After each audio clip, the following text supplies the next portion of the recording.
ఎన్నికలపై ఫోకస్ పెట్టిన కాంగ్రెస్ కాసేపట్లో పార్టీ విస్తృత స్థాయి సమావేశం నిర్వహిస్తుంది. గాంధీ భవన్ లో పీసీసీ చీఫ్ మహేష్ గౌడ్ అధ్యక్షతన ఈ సమావేశం జరగబోతుంది. ఈ కార్యక్రమంలో సీఎం రేవంత్ రెడ్డితో పాటు పార్టీ ఇన్ఛార్జ్ మీనాక్షి నటరాజన్, మంత్రులు పాల్గొనబోతున్నారు. పార్టీ వైస్ ప్రెసిడెంట్స్ అలాగే డీసీసీ చీఫ్లు పాల్గొంటారు. పార్టీ బలోపేతం, త్వరలో జరగబోతున్న స్థానిక సంస్థల ఎన్నికలకు సన్నద్ధం వంటి అంశాలపై ఈ సమావేశంలో కీలకంగా చర్చ జరగబోతుంది. ఏఐసీసీ కార్యక్రమాలను జిల్లాల్లో పెద్ద ఎత్తున నిర్వహించడంతో పాటుగా రాష్ట్రంలో బీజేపీ విధానాలకు వ్యతిరేకంగా చేయాల్సిన నిరసన కార్యక్రమాలపై జిల్లా అధ్యక్షులకు సీఎం రేవంత్ రెడ్డి దిశానిర్దేశం చేయబోతున్నారు. రాబోయే మున్సిపల్ ఎన్నికల వ్యూహాలపై ప్రధానంగా చర్చ జరగబోతుంది. రాష్ట్ర వ్యాప్తంగా డివిజన్ వార్డు అభ్యర్థుల ఎంపికను అత్యంత పకడ్బందీగా చేపట్టేందుకు ప్రణాళికలు రూపొందిస్తున్నారు.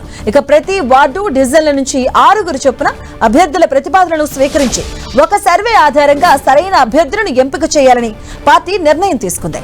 మున్సిపల్ ఎన్నికల్లో మెజారిటీ సీట్లు కైవసం చేసుకునేందుకు తీసుకోవాల్సిన చర్యలపై సీఎం రేవంత్ నేతలకు దిశానిర్దేశం చేయబోతున్నారు. మహాత్మా గాంధీ జాతీయ ఉపాధి హామీ పథకాన్ని రద్దు చేయడంపై కూడా నిరసన తెలియజేస్తూ చేపట్టే ఆందోళన కార్యక్రమాలపై సైతం ఈ సమావేశాల్లో చర్చ జరగబోతుంది.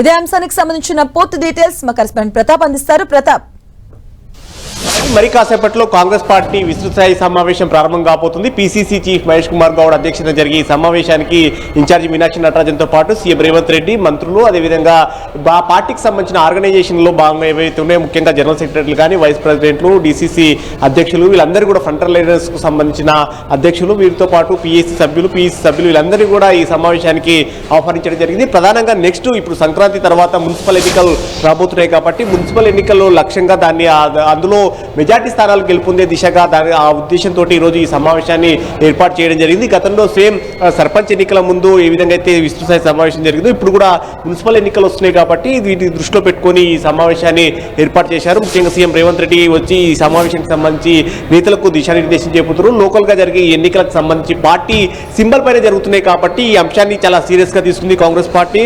అభ్యర్థుల ఎంపిక అంశానికి సంబంధించి ఇక్కడ కూడా తప్పిదాలు జరగకుండా చూసుకోవాలని చెప్పేసి దానికి సంబంధించి కూడా నేతలకంతా కూడా దిశానిర్దేశం చేయనున్నారు. ముఖ్యంగా ఈ ఎంపికకు సంబంధించి చూసినట్లయితే కనుక మున్సిపల్ ఎన్నికలు కాబట్టి ఆయా నియోజకవర్గాలకు సంబంధించిన వాటి ఆ ఏరియాలో ఉంటాయి కాబట్టి అక్కడ డీసీసీ బీఫామ్ ఇచ్చే అవకాశం, బీసీసీ మాత్రమే బీఫామ్ ఇస్తారు కాబట్టి అక్కడ డీసీసీ రోల్కు సంబంధించిన అంశానికి సంబంధించి ఎవరిని ఎంపిక చేయాలి, ఏ విధంగా తీసుకోవాలనే దానిపైన కూడా ప్రధానంగా చర్చ చేయబోతున్నారు. గతంలో సర్పంచ్ ఎన్నికల సందర్భంగా సింబల్ లేకపోయినప్పటికీ పార్టీకి సంబంధించిన వారే 2-3 పోటీ చేయడం వల్ల కాస్త ఇంకా రావాల్సిన మెజార్టీ స్థానాలకు సంబంధించి పార్టీ సానుభూతి పరులకు రావాల్సిన వాటి సీట్లలో కూతపడిన నేపథ్యంలో గతంలో జరిగిన తప్పిదాలను దృష్టిలో పెట్టుకుని ఇప్పుడు ఈ రాబోయే ఈ మున్సిపల్ ఎన్నికల్లో అలాంటి తప్పిదాలు జరగకుండా చూసుకోవాలని చెప్పేసి ఈ సమావేశంలో దిశానిర్దేశం చేయనున్నారు. దీనికి సంబంధించి కూడా ఎవరెవరికి సంబంధించి రోల్కు సంబంధించి ముఖ్యంగా ఎంపికకు సంబంధించి ఇప్పటికే పీసీసీ చీఫ్ కూడా ఒక బాధ్యత అప్పగించడం జరిగింది. మున్సిపల్ ఎన్నికలకు సంబంధించి వార్డు సభ్యుల్లో ఎవరు పోటీ చేయాలనుకుంటున్నారో అక్కడ దాదాపు 4 నుంచి 5 మంది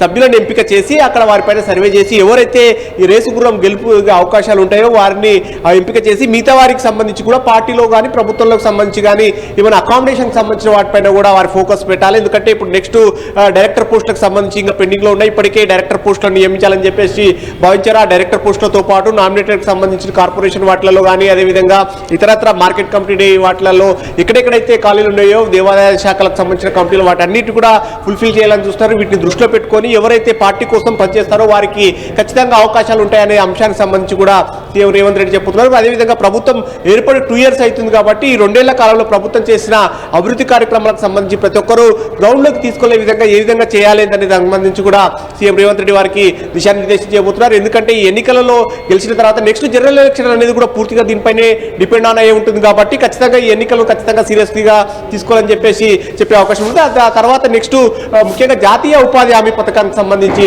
మహాత్మా గాంధీ జాతీయ ఉపాధి హామీ పథకం విషయంలో కేంద్రం తీసుకొచ్చిన సవరణలు ఏవైతే మార్పులు చేర్పులు ఉన్నాయో ముఖ్యంగా గాంధీ పేరును తొలగించడం కానీ అదేవిధంగా రాష్ట్ర ప్రభుత్వ వాటాను 40% పెట్టాలని చెప్పేసి గతంలో పూర్తిగా 100% ఉపాధి హామీ పథకాన్ని యూపీఏ ప్రభుత్వం తీసుకొచ్చినప్పుడు కేంద్రం నిధులే ఉన్నాయి కాబట్టి దాన్ని ఇప్పుడు 40% వాటాగా రాష్ట్ర ప్రభుత్వాన్ని కేటాయించిన దానిపైన కూడా రాష్ట్ర ప్రభుత్వం చాలా తీవ్రంగా అపోజ్ చేస్తుంది. జాతీయ స్థాయిలో కూడా కాంగ్రెస్ పార్టీ ఈ విషయంలో తీవ్రంగా అన్ని రాష్ట్రాల్లో కూడా ఉద్యమాలు చేస్తున్న నేపథ్యంలో దీనికి సంబంధించి కూడా పూర్తిగా అంటే ఉపాధి హామీ పథకం కూడా గ్రామంలోనే నడుస్తుంది కాబట్టి ఆ గ్రామాలకు సంబంధించిన విషయంలో పార్టీ ఏదైతే నిర్ణయం తీసుకుందో దాన్ని గ్రామ స్థాయి వరకు తీసుకెళ్లి కేంద్రం అవలంబిస్తున్న నిర్ణయాలపైన కూడా వాటిపైన పోరాటం చేసే అంశాలకు సంబంధించి కూడా చేయాలని చూస్తూ ఓటు చోరీ కానీ ఇట్లా ఏవైతే ఏఐసిసి కార్యక్రమాలు చెప్తుందో వాటన్నిటి కూడా పూర్తి స్థాయిలో ప్రతి ఒక్కరు కూడా ఇంప్లిమెంట్ చేయాలని చెప్పేసి కూడా వారికి దిశానిర్దేశం చేయబోతున్నారు. మరో ముఖ్యమైన అంశానికి సంబంధించి డీసీసీ కమిటీలకు సంబంధించి ఇప్పటికే డీసీసీ అధ్యక్షులు వేశారు కానీ జిల్లా స్థాయిలో కమిటీలు ఇంకా పెండింగ్ లో ఉన్నాయి. వాటన్నిటి కూడా త్వరలో ఫుల్ఫిల్ చేయాలని చెప్పేసి వారు కూడా ఇప్పటికే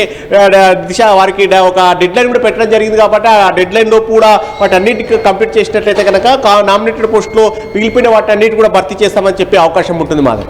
థ్యాంక్ యూ ప్రతాప్.